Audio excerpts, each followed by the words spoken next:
Hi folks, my name is Linda Emmett and welcome to Happiness is an Inside Job. We are the creators of our own reality, we create our own lives. Our mind is our biggest limit and it's our own beliefs, behaviours and habits constantly caught in those cycles that keep us trapped where we are and stand in the way of our own happiness. So throughout this podcast, we're going to take a deep dive into some of those beliefs, habits and patterns, where they show up in your lives and what you can do to change them.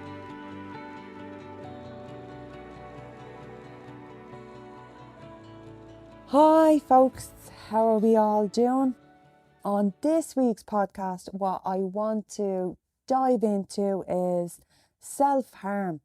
And for a number of reasons, to be honest, which is for one, it's quite personal to me in my own past. I had huge issues with self-harm at different parts of my life, from my teenage years straight up. But now, in the present, I see a huge amount with clients, especially the late teens, young adults. And for me, self-harm, it's so sad in that it's really, it's like a silent scream.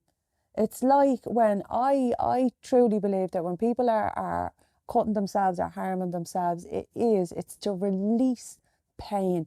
That's in part what they're getting from it. When they cut into their own skin or burn their own skin, the release they get from that.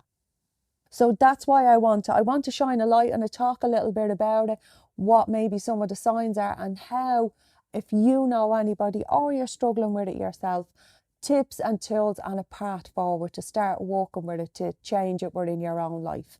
So first off, folks, the thing with self-harm is it's not spoken about because it's hugely stigmatized. If I know for me, as I say, personally, when I was self-harming in many different ways, I was very ashamed of what I was doing. I genuinely thought that if I went to people and said to them, look, I'm cutting myself, I'm tearing at my skin, that they would think I was mad. And that, I needed psychiatric help because I knew nothing about it. I didn't know that it was as much of a common problem as it is. And yeah, so I never saw help. And it was only in the later years that I started to understand it. And even now, there's a huge amount of stigma attached and a huge amount of shame. And this can cause huge physical damage to the people that are harming themselves. So shining a light on first what's going on, because it's hypocritical of us to, even in the first place, judge anybody who's harming. We all harm ourselves in so many ways, be it drinking, smoking, binge eating. We've so many coping mechanisms that cutting ourselves or burning ourselves is just a different form of self-harm. It's just a different way of doing it. We all harm ourselves in different ways. We all do ourselves damage. We all make choices that aren't always the healthiest, best choice for us because we're coming from an emotional place a lot of the time. So breaking down the stigma behind self-harm itself and looking at the reasons that people are doing it, why they're harming themselves. And there's a number of different reasons. One of the main ones is, the real goal behind it is the person is struggling to manage intolerable stress. So stress beyond what they can tolerate.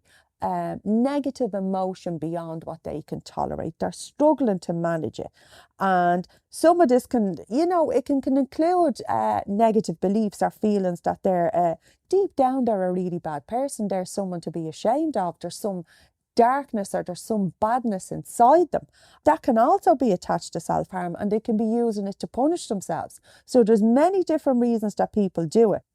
And another reason, if you're talking, and I know certainly from me working with clients, they'll sometimes describe self-harm or cutting into themselves as a huge release of tension. They're releasing out that emotion, that feeling of cutting into their own skin in that millisecond gives them a feeling of release. Now, straight away, like all of our negative habits, shame and guilt kick in, and those feelings of being out of control kick in literally seconds afterwards. But in that moment, they get either a stimulation or a feeling of release of tension. And then that's what the mind is chasing. That's why they keep going back to the same behavior, because they believe that that's what they'll get. They'll get the relief from the pain they're in, or those feelings of badness that they have about themselves. So that's what draws them back all the time. And it's literally to escape our own internal chaos. When we're in internal turmoil, we look for coping mechanisms, and we develop them and build them from childhood. And for some of us, I've many different ways. As I've mentioned before, I had an eating disorder. I struggled with alcohol. I was a 20-a-day smoker. I self-harmed. I had many different coping mechanisms. And that's all self-harm is, a way of coping. So understanding it for what it is, where it has stemmed from. Most people that struggle with self-harm have suffered abuse or neglect in their earlier years. And this is how they learned to basically, as I say, silently scream. It's their, sorry, my little emotions coming up there, their emotions screaming out for help, because that's what they're doing inwardly. They're just screaming for help in the only way they know how, because the other part of them is so afraid to ask for help, because the terror of finding out how bad they really are and that that's really true is so scary. So they're in conflict with themselves. And that's what drives the internal stress. So learning, understanding, seeing the signs of it in our young adults and our teens. One, people that are, if it's not visible on their body, if you don't spot it on their body, they tend to actually keep their hand in the place where they're harming, be it their thigh, their arm. They tend to, in ways, nearly be subconsciously soothing that area. So if they keep their hand, they tend to also focus on one particular area on their body. It shows up a lot on arms and the top of the thighs as one of the places that both male and females choose a lot. One, because it's hidden. There's a lot of flesh to cut, basically, or to burn into. And it's, as I say, it's one of the more common places, and it's hidden. They can keep it hidden and only allow the people they want to see view it. Like, do you know what I mean? And some of the forms of self-harm are, and these are the top, I suppose, the top 3 or 4. One is cutting. That's definitely the top form of self-harm, be it with razor blades, with scissors. Again, the razor blade is the most common. So cutting into themselves. And it's that slicing, that moment they believe is helping them, they believe is relieving that pain, that tension, that stress. Another one is burning. That's the second highest, burning into the skin to the point that, I suppose, the max you can tolerate. To burn until, it's the max you can tolerate. And as I say, folks, like, it's so sad. Like, you're literally burning your own flesh. Not only are anybody who self-harms in deep pain anyway, internally, emotionally, but it's inflicting physical pain onto themselves because of it when you look at it. Like, do you know what I mean? Because to burn your own flesh is horribly painful, and to continue burning in and around that area causes deep pain and causes scarring and leaves long-term effects. Do you know what I mean? Because they're damaging their body. So, as I say, burning's the second one. Picking and peeling at the skin would be another one that's quite common. And then ingesting poisonous substances. So ingesting things that are poisonous and causing themselves to, be violently ill, to cramp, to get diarrhea, to literally, nearly almost, folks, like trying to purge out that emotional thing that they're feeling, using the physical to try and get rid of the emotional. Do you know what I mean? Using it as a coping mechanism. So taking something that harms the body, causes it to vomit, causes it to get diarrhea, to nearly try and purge out that internal turmoil. They're, I suppose, the top 3 or 4 forms of self-harm that people use, but there's many more. We're terribly inventive when it comes to our coping mechanisms. So looking at, I suppose, alternatives that we can build in. I know from where I built from and from what I learned, first I had to learn why I was doing what I was doing. And for me, one, it was absolutely control.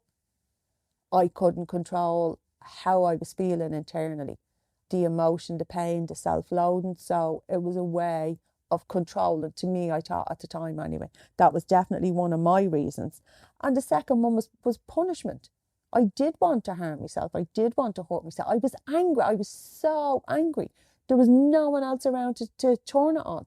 So I did take that rage out on myself. I would cut and like rage into myself, into my own skin, to try and nearly relieve some of that rage that was building up. So they were the reasons I harmed the way I did. So looking at better ways, understanding what my emotions were, what were driving me to self-harming in the first place. As I mentioned, one of them was anger. So I had to learn to manage and deal with my own rage, all the rage that I had in there internally. And believe me, guys, I had a lot. And I spent many, many years trying to escape it.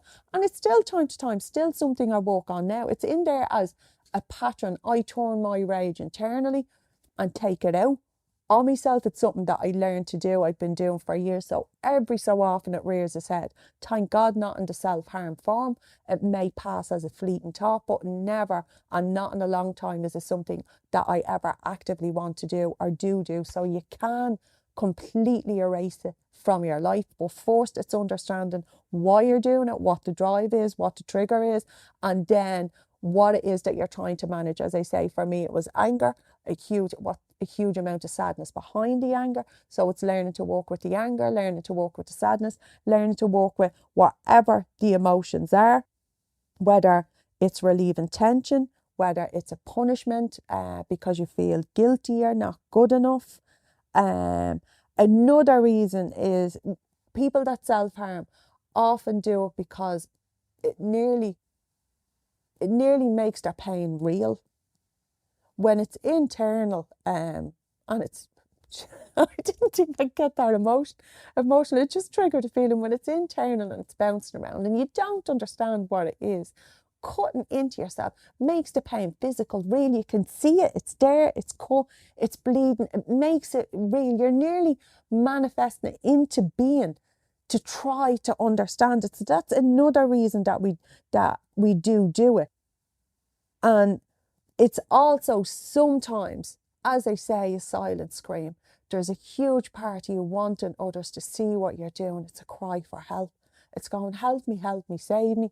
And it's coming out in your behaviours because you haven't got almost the courage to ask in case you're rejected, in case someone tells you no. So it'll come out in your behaviours rather than you actually communicating it out through your mouth. So there, some of the functions. So it's finding out what purpose it serves for you. It may serve more than one. And then looking at, and for me this worked well, writing down my reasons I wanted to stop. And one of my top reasons was, at the time, I wanted to stop hating myself. I wanted to stop harming myself. I wanted to stop feeling guilty, ashamed. So I then flipped those emotions and asked, what is it I do want to feel? If I don't want to feel guilty, what do I want to feel? If I don't want to feel ashamed, I flipped them all and changed them to what I did want to feel. And that was one of the first things I did when I start building my reasons to stop. And then it's learning literally to tolerate and be okay with your own emotions. Like anger, rage, sadness. One of the biggest issues we have as humans is the absolute fear of deeply feeling our own feelings. We run away from them, and we've so many ways, so many mechanisms built in to help us run away from our own feelings. Be it numbing out, binging, drinking, smoking, whatever it is, to literally escape ourselves, to escape our own feelings. And our happiness lies with being able to tolerate all our emotions, feel them, understand them, and release them and let them go, let them pass.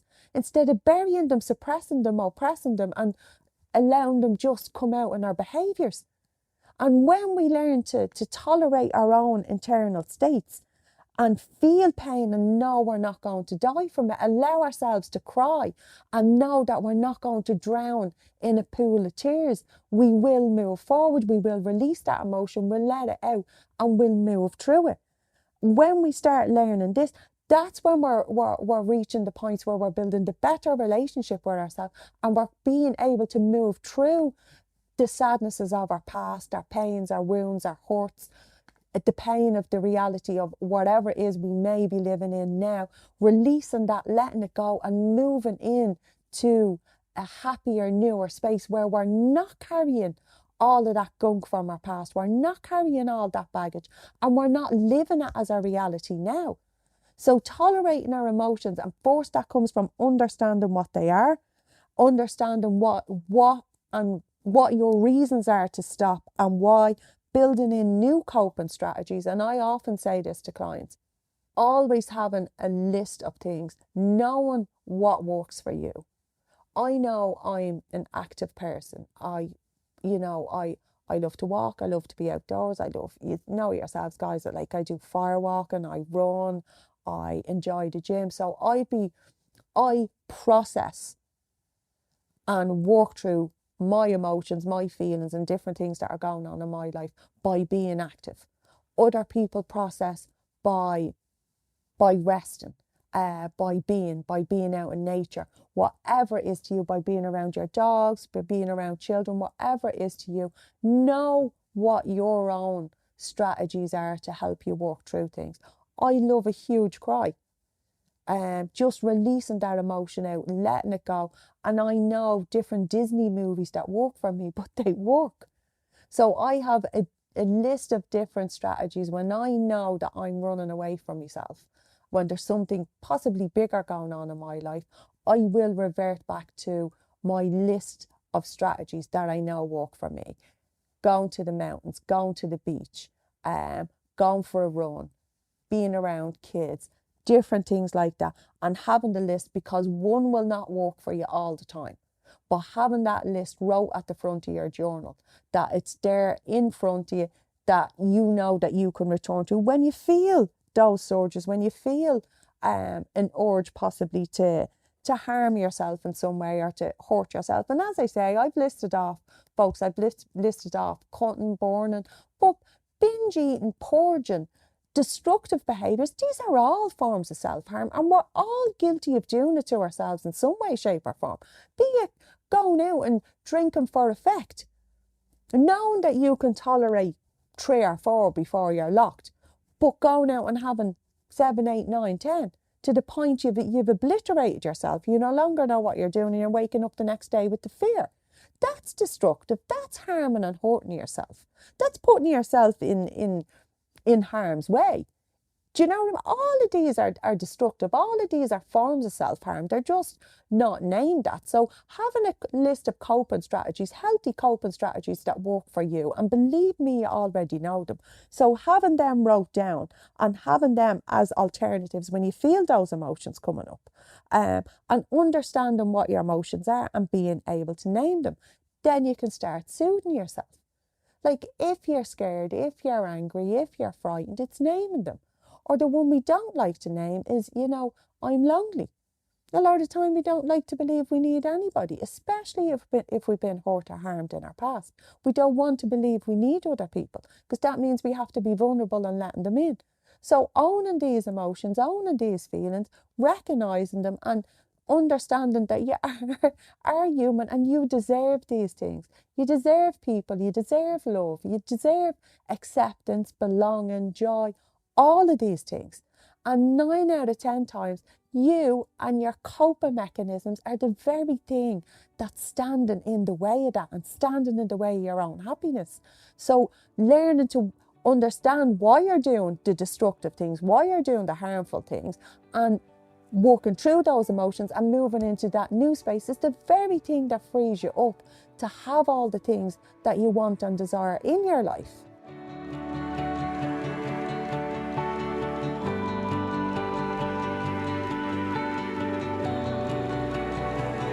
So that's it for me for this week, guys. I hope you really enjoyed it and got some fabulous takeaways.